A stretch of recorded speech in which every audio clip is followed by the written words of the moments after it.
Hola, hola, hola, hola gente, ¿cómo están por ahí?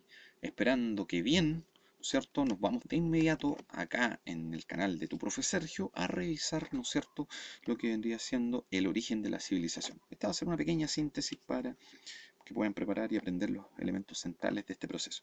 Bueno, lo primero que hay que decir es que tenemos como protagonista ya absoluto y plenamente al Homo sapiens, ya que aquí en este proceso mismo ya no hablamos de cambios físicos, sino que hablamos esencialmente de cambios que van apuntados a lo que es la mente y la capacidad de, con la mente, ¿no es cierto?, crear obras que distorsionen la realidad natural. El hombre va marcando presencia y en ese marcar presencia va a ir creando una serie de obras que, ¿no es cierto?, van a ir mostrándose cada vez más, van mostrando un progreso, por decirlo así, un avance sustancial. Y aquí tenemos el primero de ellos, que es un dolmen, un simple dolmen, que es una estructura básica, pero que ya muestra al tiro un intento de querer amoldar a su pinta, digámoslo así, la realidad por parte de los primeros Homo sapiens. Son estructuras esencialmente del Paleolítico, esta que ustedes están viendo acá, y se cree que tenía connotaciones funerarias, es decir, para sepultar gente en su interior. Por el otro lado tenemos los menhires, ¿no es cierto?, que son algo así como una roca gigante, esencialmente, que se cree tenía alguna connotación ya divina, es decir, cuando los hombres convertían en la fase del fetichismo, como se llama, en la representación de lo que entendían como Dios, en un algo, en este caso una roca, a la cual poder, en cierto modo, venerar. ¿Ya? También se cree que podía tener algo así como utilidades como un reloj solar. ¿Ya? Vamos a tener también aquí el cromlet, una estructura ya más compleja de lo que viene siendo, ¿no es cierto? Podría ser algo así como un lugar ritual, y este es el más famoso de todos, por supuesto, que es Stonehenge en el sur de Inglaterra, ¿ya? Vamos a tener también las manifestaciones de pinturas rupestres, estas pinturas que se hacían, ¿no es cierto?, en las cuevas, en el interior de las cuevas, que se hacían a través de una combinación de elementos, pigmentos naturales, enténdase flores molidas, se menciona también que podía haber sido sangre seca, en fin, incluso hasta estiércol se podía haber utilizado para lograr el material, el componente esencial para poder hacer estas hermosas pinturas. También, por supuesto, tenemos manifestaciones esculturales como son las famosas Venus. Aquí, sin duda alguna, la más famosa de todas, la Venus de Willendorf, que está en el Paleolítico Superior, ya a la entrada ya del Neolítico, porque si ustedes se dan cuenta, es una roca pulida esto ya, pero data de finales del Paleolítico, ya insertándose en el Neolítico. Bueno, el hombre no sé, quiere hacer cosas, pero sin duda alguna, su máxima, no vamos a llamar creación, sino que definitivamente descubrimiento, ya, ensayo y error. Yo siempre lo digo, lo majestuoso de los seres humanos, que intentan probar hasta que resulta, observando, mirando. Y bueno, la agricultura se crea hace ya por allá 12.000 años, habría sido encontrada por los hombres, ¿no es cierto?, por la humanidad. Y bueno, en este proceso de domesticación de las plantas, esencialmente la que se cree, la primera de ellas es el trigo, cebada, ¿no es cierto?, que son las primeras, habría comenzado rápidamente a generar técnicas para procesarlas, ¿no es cierto? Esencialmente primero recolectando, después plantando, cosechando, esencialmente. Esto motiva, ¿no es cierto?, que la gente se vaya fijando la tierra, se hace cada vez más sedentaria, comienza a formar pequeños poblados, ya estos poblados van complejizando sus funciones. Vemos acá que ya tenemos incluso hasta teladores para poder hacer más producida la ropa que ellos utilizaban. Esta gente en el Neolítico va a comenzar a ver, ¿no es cierto?, también desarrollo de la alfarería, donde poder guardar las cosas. Idealmente se hacían estos recipientes de greda, ¿no es cierto?, greda cocida, ¿ya?, y arcilla, ¿ya? Y bueno, las funciones se van complejizando cada vez más. Aquí tenemos los grupos de personas que van a defender lo logrado, esencialmente el origen también de lo que podrían ser las Fuerzas Armadas o de defensa. Así sucesivamente podemos ver cómo el escenario va a cambiar.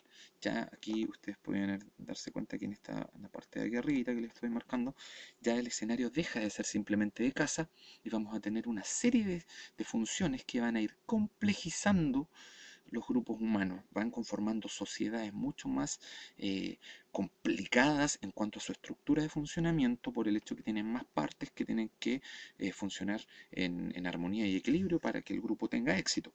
Aquí, si ustedes se dan cuenta, tenemos acá las personas encargadas de cosechar, de talar árboles para poder, ¿no es cierto?, construir lugares de vivienda, reparadores, en fin, esta es una lámina muy gráfica.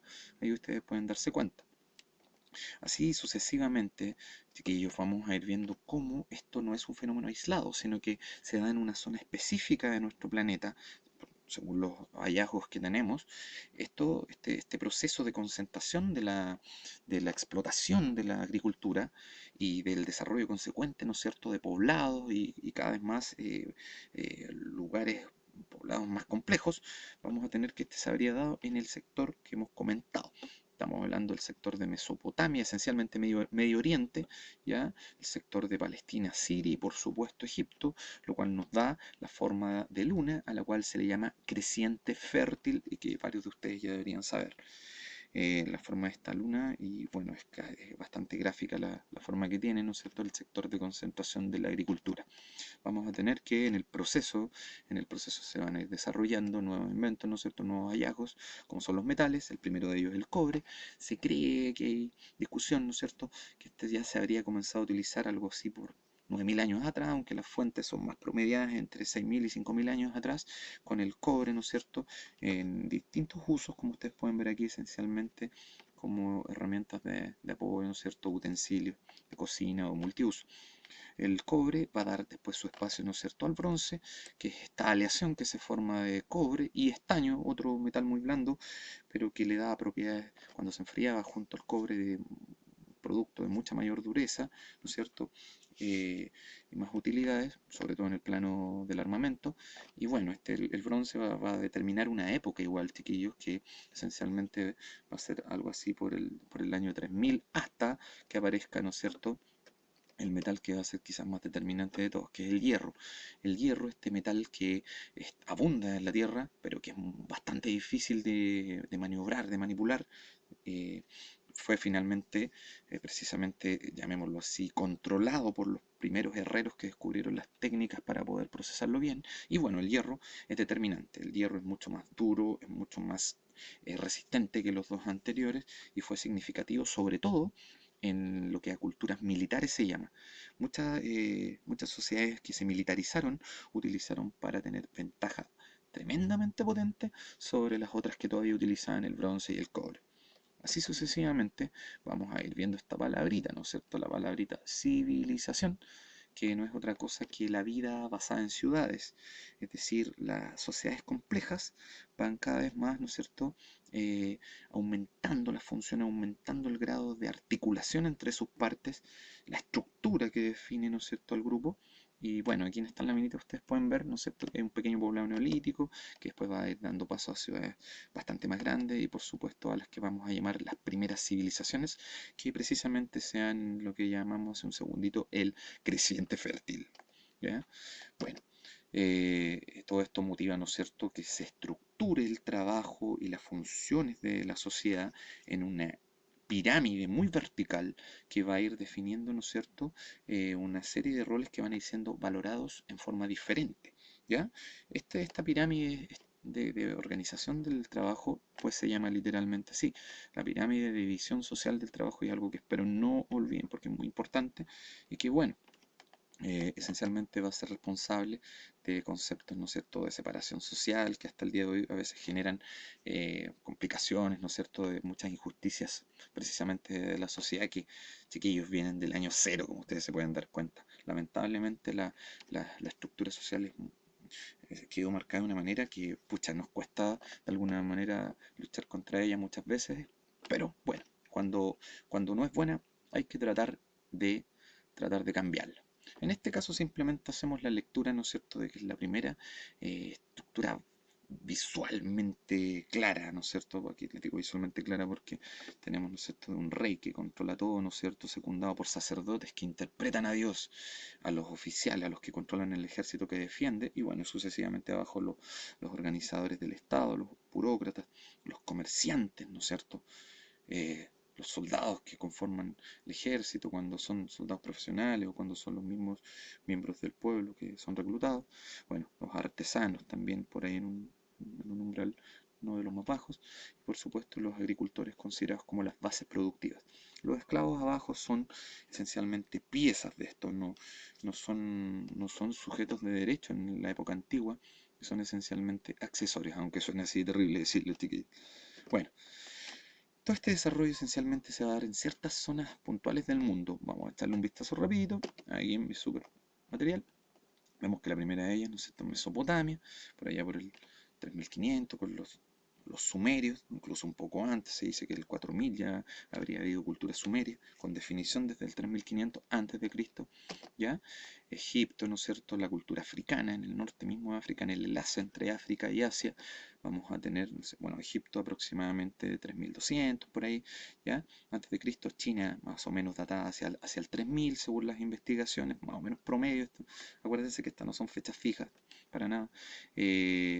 Vamos a tener también en Oriente la civilización india y sucesivamente otras que son quizás un poquito secundarias, ¿no es cierto?, que son posteriores, como son la de los minoicos, los fenicios, ¿ya? Que estas ya no son del siglo IV antes de Cristo, sino que vienen siendo perdón, del milenio tercero. Estamos hablando del milenio tercero entendido desde 2600 aproximadamente 2500 antes de Cristo. En América las culturas son posteriores, ¿ya? Y bueno, vamos a tener ya que esencialmente Chavín y los Olmecas son las que aportan a este amanecer, a este surgir bastante más jóvenes que las anteriores. Esencialmente el siglo segundo, incluso siglo primero, milenio primero antes de Cristo. Me da con decir eso, perdón, milenio. Aquí estamos hablando de milenios antes de Cristo. Bueno, traten de ubicarse en esto, chiquillos, que es clave. Así que esta rápida lección del origen de las civilizaciones ha concluido aquí. Así que, fin. No se olviden de tener un buen día, estudiar y sobre todas las cosas, ya lo saben, que yo soy tu profe. Exitazos y chao.